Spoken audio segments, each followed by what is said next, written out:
Hello. Okay, so, let's get to my moment of high and acts of kindness. Really the only thing regarding my low was we didn't have dinner last night. I didn't have dinner with my folks last night until it was like 8:30. I mean, what made up for it, and this is part of my high, is the fact that we had tacos on Tuesday. Which I've been meaning to ask, do you really need it to be Tuesday in order to enjoy tacos? I mean, were it not for the alliteration, would we really look at having tacos on Tuesday differently than any other day? Or would we see having tacos no different than having it on any other day? I actually asked this on Facebook last night, and a dear friend of mine pointed out that tacos are meant to be eaten off of a truck at any time during the week. That's the secret. It's got to be from a taco truck. Which further proves my theory that Taco Bell sucks. Anyway, yeah, I've never been a Taco Bell fan. No, like, not even a little bit. Which is why it actually makes me so upset of like, okay, the city of Penn Yan, New York, on Cuca Lake. Or is that like it's the south end of Cuca Lake. Like, bro, you do know that, actually, no, it's the north end. Of course I get my direction wrong. The north, like, seriously, the only legit restaurants that they're like fast food chains that Penn Yan has. Actually, you know what? There's three, because there is a Subway. There's Subway, there's McDonald's, and there's Taco Bell.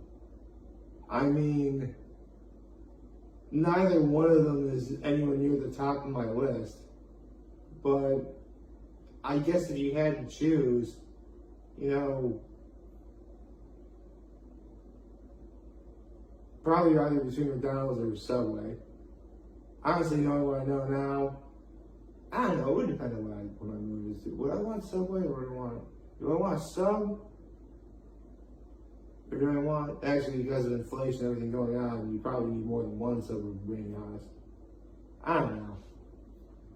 I mean, I've talked about the dining locations in Penn Yan, New York, many times during making these videos, so you really wouldn't find anything different from here.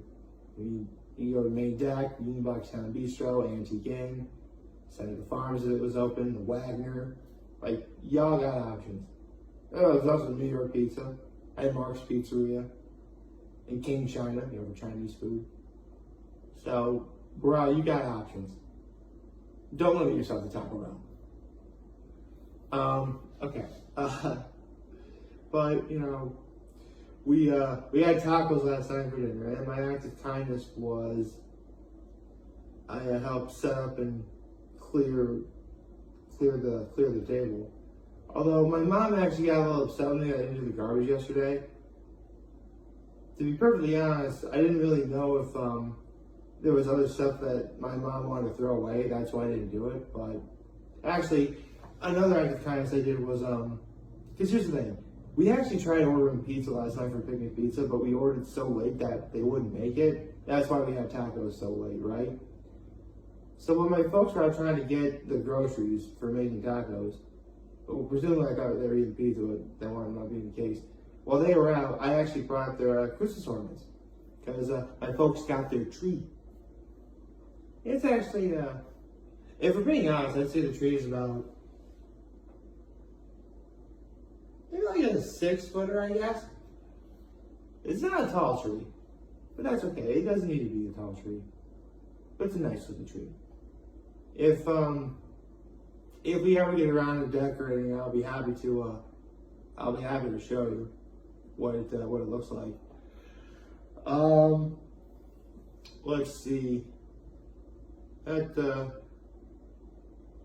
really about it. So, in the interim of waiting for my mom to finish making tacos, actually, good morning and happy hump day, everybody. So in the interest of while I was waiting for Mom to make tacos, I was watching TV, and okay, like I know that Cartoon Network is trying to bring back some of the old stuff that it used to have, because pretty much everyone else is sick and tired of seeing Teen Titans go all the time. But I'm thinking of all the things, like another Scooby-Doo cartoon is on. But actually, to give me credit, this is actually a new one that they just made called the Scooby-Doo and Guess Who. Basically, it used to be like the old Scooby-Doo cartoons where like they'd have like guest stars appear on Scooby-Doo. Like there was one time where the Scooby-Doo teamed up with Batman. There was one where the Harlem Globetrotters were on it. So yeah, it's fun. It's really cool. And Scooby-Doo Guess Who tries to recreate that. And I know of a few episodes. There was one where Jaleel White, who did Steve Urkel voice, was on there. I know about that one. But the episode they showed last night, believe it or not, is actually kind of the thing that I kind of, like deep down, I knew I wanted to see it, but I didn't think it would ever happen. I should probably explain it. See, my history of Scooby-Doo is as follows. Because I grew up in like the 90s, early 2000s. Like, every single day after Toonami was over on Cartoon Network. This is back when they couldn't show anything uncut during the day. So like when Toonami ended at 6, then they do like an hour's worth of Scooby-Doo. So I'd watch Scooby-Doo, and sometimes I'd watch it. Because I always did have respect for the fact that, you know, it provided like a mystery for, you know, kids to try and solve. Or, you know, I mean, some adults would probably figure it out, but, you know, kids could probably play along too. And let's be honest, every single character on Scooby-Doo is an archetype. That's why there's so many Scooby-Doo clones. You know, you have like the athletic jock who was the leader and Fred. You have the pretty girl who is a little bit smart, but also kind of dumb, and Daphne, who tends to get captured a lot. You have the smart girl in Velma. You clearly have the stoner who's Shaggy, and you have the mascot, aka Scooby-Doo. So, as a whole, I respect Scooby-Doo a lot more than I actually love Scooby-Doo, because it really did help Hanna-Barbera get through the 80s, which it needed to do. Because if Hanna-Barbera ever fell apart during that time, you wouldn't have shows like Johnny Bravo or Dexter's Lab or anything like those in the 90s. Oh yeah, when Cartoon Network came out, a lot of those original cartoons were from Hanna-Barbera. Well, actually, another cartoon that was good was Two Stupid Dogs. I like that show. That was actually really funny. So, regarding Scooby-Doo Guess Who. So I pretty much caught like the end of this particular episode when they're like unmasking like these four, like who's underneath the mask or whatever. You know, because that's how every episode of Scooby-Doo ends. Would have gotten away with it too if it weren't for the meddling kids and that dumb dog. I get that. But the people underneath the masks wound up being Grey Delisle Griffin, Matthew Lillard, Kate McCucci, and Frank Welker. How do I know who these people are? Well, you guys know me. I'm a voiceover acting fan.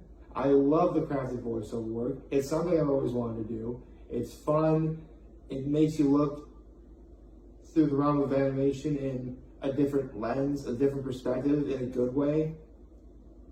And those four people whose names I just mentioned are the voice actors for the cast of Scooby-Doo. So yes, the cast of Scooby-Doo met the very people who do their voices.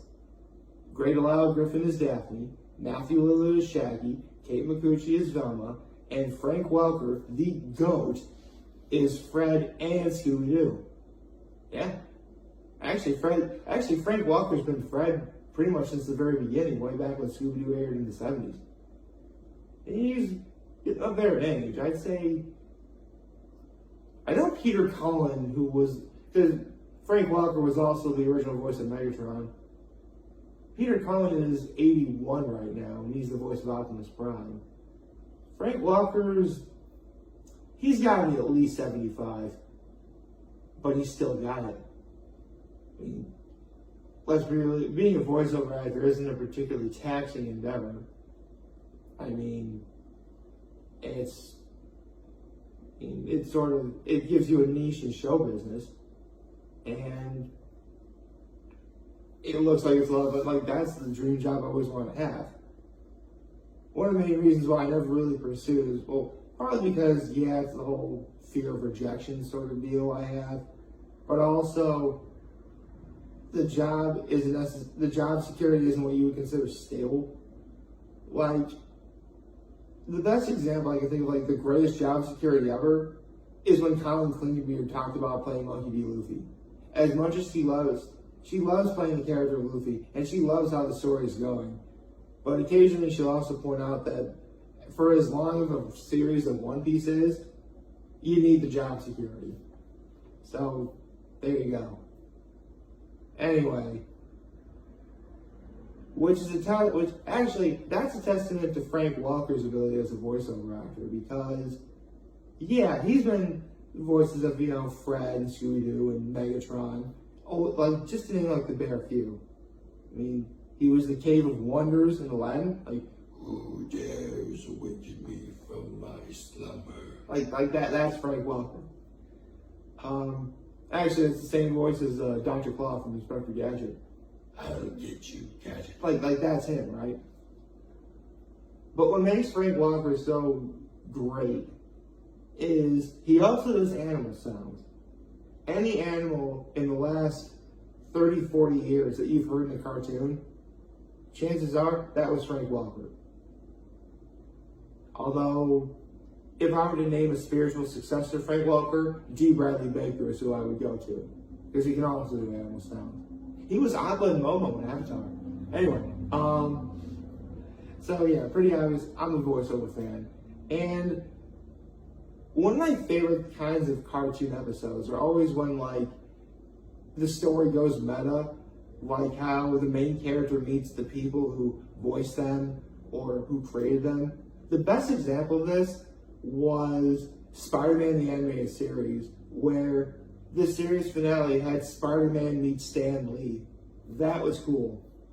And frankly, that's like the gold standard of like doing that episode right. But that's just me. Like, that's when I like going meta and meeting like your creators or the people who give you your voice. That's one of my all-time favorites. Past and future selves colliding. Looking at you, Star Trek, and X-Men: Days of Future Past. Like those sorts of episodes, like I love that. I love seeing that sort of stuff. It's fun. It's creative. It pokes fun at a few things in a good way, in a smart way. Because listen, I'm all for making fun of somebody. Of course I'll laugh at myself. Of course I'll make fun of myself. I've called myself a moron plenty of times doing this. But that's the thing. I know not to go too far with it. Like, within reason, Like, I'd say, like, if there's a die, I'll bring up to, like, we'll go for a nice even, like, 8. Like, I'll make fun of actually, 8's pretty scary. 5, I guess? Yeah, a nice middle ground 5. Like, turn the dial to 11. Oh, no. Actually, you know what?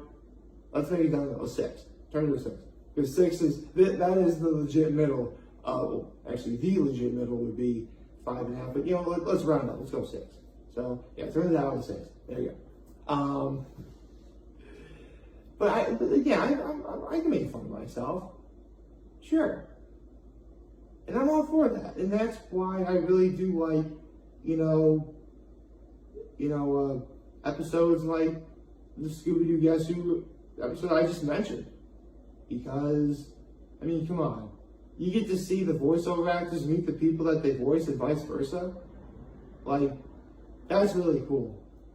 And I think the greatest touch ever is the Scooby-Doo cast is watching, legit in the booth, watching Greg Griffin, Matt Lillard, Kate Micucci, and Frank Walker doing voiceover like in there. And they're essentially doing all the lines that the Scooby-Doo cast knows. Like Velma saying Jeepers, Daphne saying Jeepers, Velma saying Jinkies,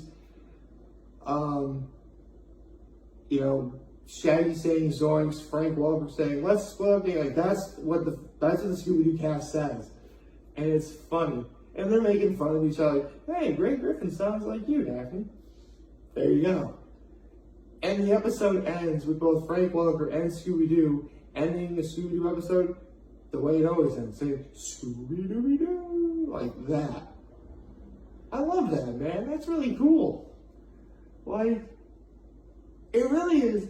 Seriously, as a fan of voiceover work, I will tell you, voiceover actors don't get enough love. They don't. I mean, I really could act all noble and, high and mighty, saying, well, it's my responsibility to promote the work of voiceover actors. But, actually, they should be promoted a lot more than they are. Because, whether you realize it or not, voiceover actors have been responsible for a lot of people's childhoods. And I get why voiceover actors kind of get the rap they do, because especially in the wake of Hollywood movies where they get celebrities to do the voices of like the cast, and occasionally you'll get like a legit professional voiceover actor to do like a supporting or a side character, unless it's something like SpongeBob or whatever. Like, say what you want about Sponge on the Run, but at least they had their cast. Like Tom Kenny was SpongeBob, Bill Fogarty was Patrick, Roger Robbins is Squidward, Clancy Brown is Mr. Krabs, the list goes on. And they kept it that way, and they should keep it that way. And that's actually why I had a lot of hopes for when Scoob was released in theaters, because Frank Welker was still doing the voice of Scooby-Doo. Hey man, Frank Welker's the GOAT, now it's sad. So, I don't know, maybe it's the fanboy in me. Maybe it's because, like, I've always been a voiceover acting fan, but this episode just made me smile. And, if you're a fan of Scooby-Doo, clearly it's a must-watch. If you're a fan of voiceover acting like I am, that's why it's interesting for me. But, let's be honest, if you're not a fan of Scooby-Doo at all, it might sway, just because it really does make fun of itself a little bit. So, but as a whole, I don't think it will change your mind. But it would definitely be worth watching at least once. So, yeah. It was nice. So, tacos and Scooby-Doo. Not bad way to spend Tuesday. Like, share, subscribe button, follow me on social media platforms, YouTube. I'm very home video for all of you guys watching Joy for today. Hope you have a wonderful, wonderful, wonderful Wednesday. And remember, viewers, we'll talk to you next week. We'll be here to let you know. Let's be back. Take care and make good choices. 607 all day, baby.